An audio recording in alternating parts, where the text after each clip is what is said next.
Blockchain decentralization.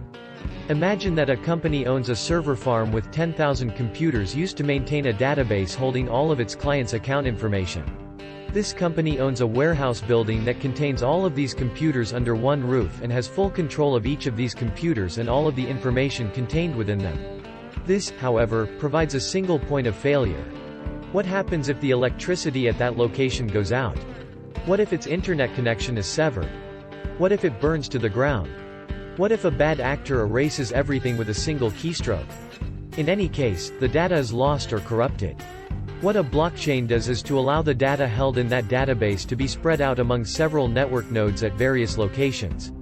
This not only creates redundancy but also maintains the fidelity of the data stored therein. If somebody tries to alter a record at one instance of the database, the other nodes would not be altered and thus would prevent a bad actor from doing so. If one user tampers with Bitcoin's record of transactions, all other nodes would cross-reference each other and easily pinpoint the node with the incorrect information. This system helps to establish an exact and transparent order of events. This way, no single node within the network can alter information held within it. Because of this, the information and history, such as of transactions of a cryptocurrency, are irreversible. Such a record could be a list of transactions, such as with a cryptocurrency, but it also is possible for a blockchain to hold a variety of other information like legal contracts, state identifications, or a company's product inventory. To validate new entries or records to a block, a majority of the decentralized network's computing power would need to agree to it. To prevent bad actors from validating bad transactions or double spends, blockchains are secured by a consensus mechanism such as proof of work, POW, or proof of stake, polonium-2 sulfide. These mechanisms allow for agreement even when no single node is in charge. Transparency.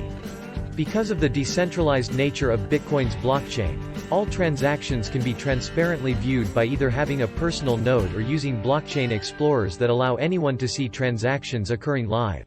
Each node has its own copy of the chain that gets updated as fresh blocks are confirmed and added.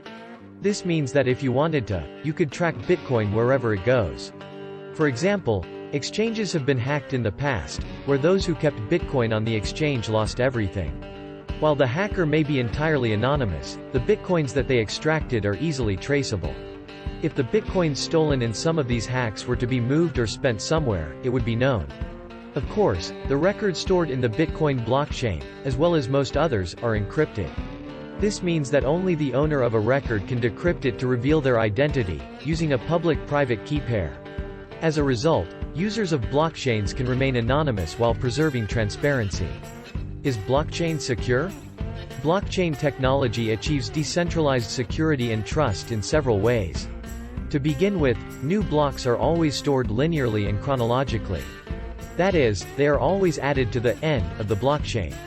After a block has been added to the end of the blockchain, it is extremely difficult to go back and alter the contents of the block unless a majority of the network has reached a consensus to do so.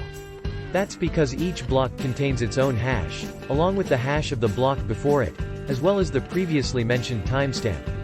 Hash codes are created by a mathematical function that turns digital information into a string of numbers and letters. If that information is edited in any way, then the hash code changes as well. Let's say that a hacker, who also runs a node on a blockchain network, wants to alter a blockchain and steal cryptocurrency from everyone else. If they were to alter their own single copy, it would no longer align with everyone else's copy. When everyone else cross-references their copies against each other, they would see this one copy stand out, and that hacker's version of the chain would be cast away as illegitimate. Succeeding with such a hack would require that the hacker simultaneously control and alter 51% or more of the copies of the blockchain so that their new copy becomes the majority copy and, thus, the agreed-upon chain. Such an attack would also require an immense amount of money and resources, as they would need to redo all of the blocks because they would now have different timestamps and hash codes. Due to the size of many cryptocurrency networks and how fast they are growing, the cost to pull off such a feat probably would be insurmountable. This would be not only extremely expensive but also likely fruitless. Doing such a thing would not go unnoticed, as network members would see such drastic alterations to the blockchain. The network members would then hard fork off to a new version of the chain that has not been affected. This would cause the attacked version of the token to plummet in value, making the attack ultimately pointless, as the bad actor has control of a worthless asset. The same would occur if the bad actor were to attack the new fork of Bitcoin. It is built this way so that taking part in the network is far more economically incentivized than attacking it. How are blockchains used? As we now know, blocks on Bitcoin's blockchain store data about monetary transactions. Today, there are more than 10,000 other cryptocurrency systems running on blockchain. But it turns out that blockchain is actually a reliable way of storing data about other types of transactions as well. Some companies that have already incorporated blockchain include Walmart, Pfizer, AIG, Siemens, Unilever, and a host of others. For example, IBM has created its Food Trust blockchain to trace the journey that food products take to get to their locations. Point 3. Why do this? The food industry has seen countless outbreaks of E. coli, Salmonella, and Listeria, as well as hazardous materials being accidentally introduced to foods. In the past, it has taken weeks to find the source of these outbreaks or the cause of sickness from what people are eating. Using blockchain gives brands the ability to track a food product's route from its origin, through each stop it makes, and finally, its delivery. If a food is found to be contaminated, then it can be traced all the way back through each stop to its origin.